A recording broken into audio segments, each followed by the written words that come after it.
Shalom saudara-saudari yang saya kasihi di dalam nama Tuhan Yesus Kristus. Kali ini saya kembali melayani kita dengan tema hukuman di dalam api yang menyala-nyala. Berdasarkan Yesaya 59 ayat 1-2. Kemudian Wahyu pasal 21 ayat 8. Yesaya 59 ayat 1 berbunyi demikian. Sesungguhnya tangan Tuhan tidak kurang panjang untuk menyelamatkan dan pendengarannya tidak kurang tajam untuk mendengar.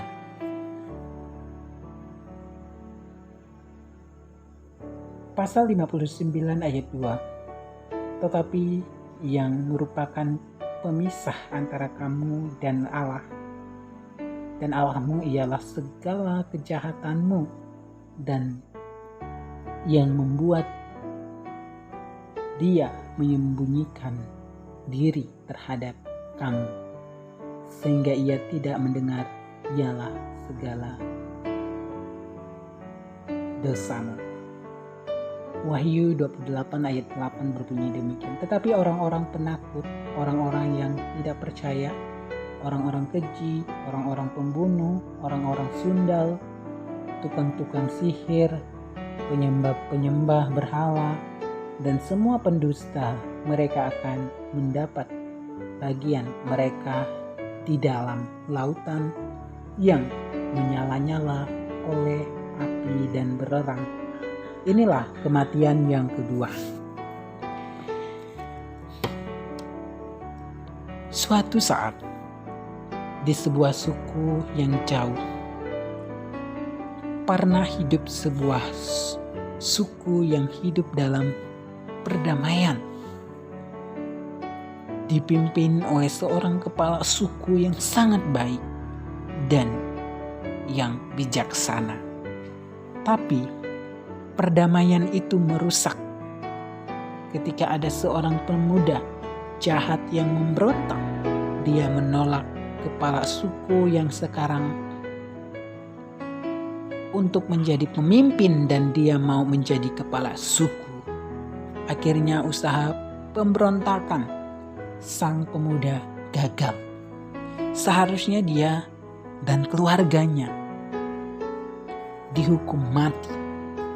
Namun karena kepala suku adalah orang yang sangat baik dan tidak membunuh pemuda itu, tapi pemuda itu dihukum dengan diusir dari desa di mana suku itu tinggal.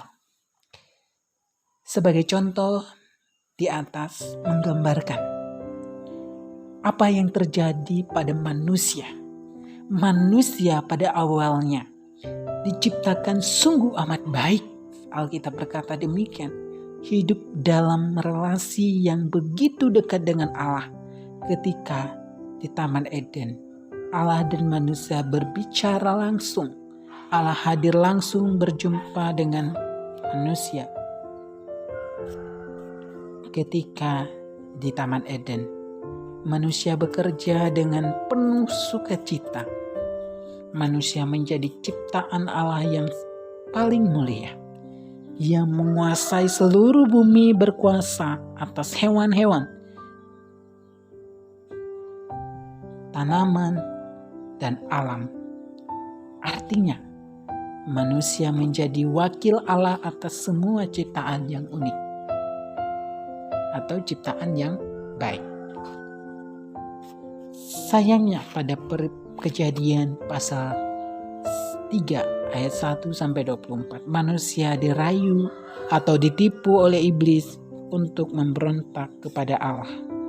Ular berkata bahwa jika manusia makan buah pengetahuan antara yang baik dan yang jahat, manusia tidak akan mati seperti yang dikatakan Allah, tapi manusia akan menjadi sama seperti Allah. Manusia yang seharusnya taat pada pimpinan Tuhan sebagai raja di atas segala raja, justru tidak mau lagi taat.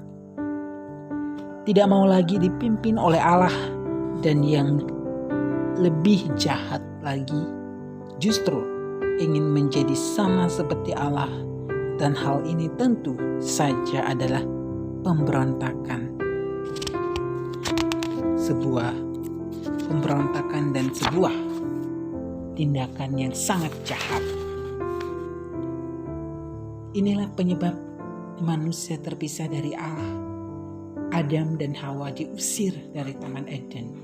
Artinya manusia yang berdosa diusir dari hadirat Allah yang kudus, dan suatu saat kelak akan dihukum dalam api neraka yang menyala-nyala.